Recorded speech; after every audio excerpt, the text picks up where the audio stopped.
Now, it's an honor and pleasure for me to be asked to speak to Pata, or to you, the representatives beyond Pata of the world's biggest industry, employing over 127 million people, an industry growing faster, some 23% faster than the world economy generally.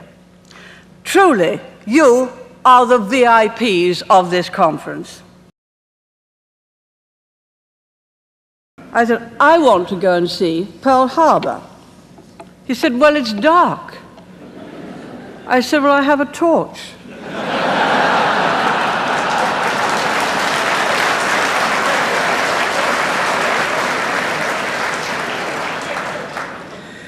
He said, well, the ground is very uneven and we haven't got a suitable vehicle.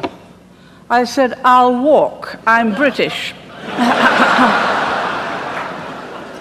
And so, in the spirit of have torch, will travel, this small torchlight procession set off to have a look at Pearl Harbor and to see the sun rise over it. The sun in all its beauty, with all the promise, the hope, the faith that nature forever brings for a better future. And it always struck me, because I was a child in wartime, sometimes as I went out to see the beauties of spring, always struck me that no matter how much inhumanity to man, the promise of spring, the promise of better things to come, was always there. But it can't be delivered by the elements. It can't be delivered by speeches. It can't be delivered by theories. It can only be delivered by greater humanity to man, his neighbor, the planet over.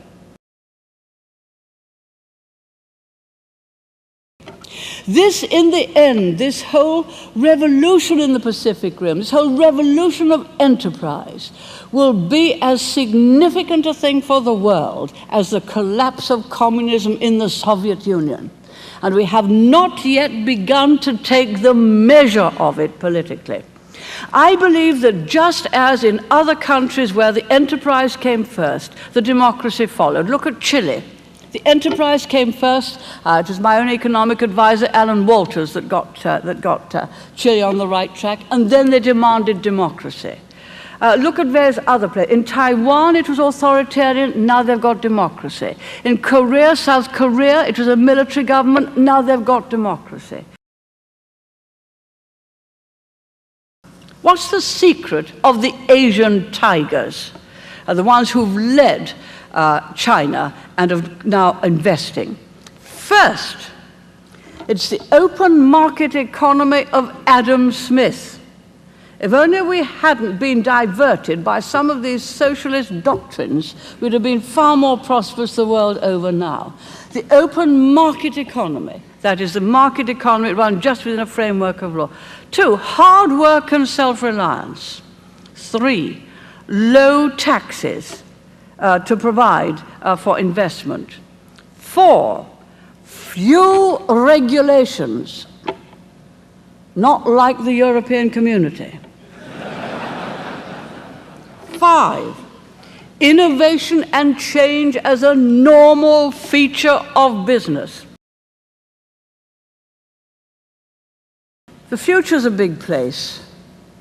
It has no borders and it has no end. And the life that we seek to bequeath to the generations that will inherit it is one of peace with freedom. And I end just on this note. We're getting into a new century. The waves of change I've indicated are colossal, particularly in the Pacific. No one has thought of 1.1 million people prosperous, what the effect will be on the area. There are 2 lessons we have learned from this century. Our ancestors entered this century with great hope. Of course they did.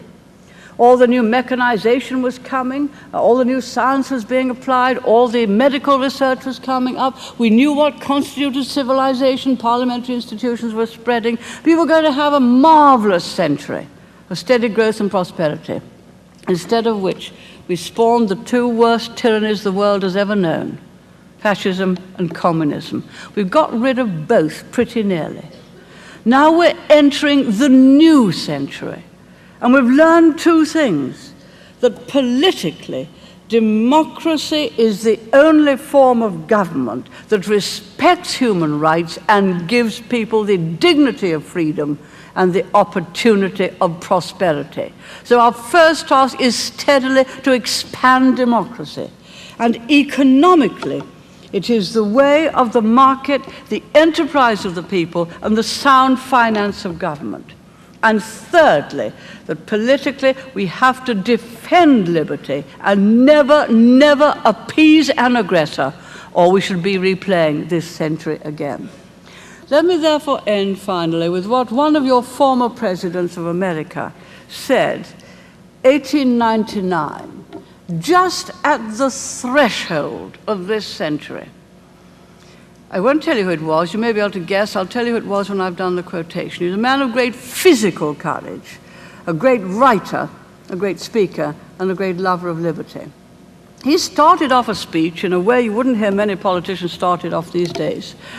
1899, I come to preach not the life of ignoble ease, but the life of strenuous effort. Don't hear many candidates speaking like that. And he went on to say, far better it is to dare mighty things, even though checkered by failure, than to live in that twilight which knows neither victory nor defeat. It was Theodore Roosevelt at the threshold of this century.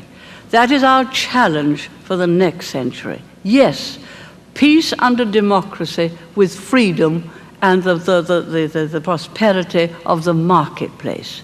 We shall be daring mighty things.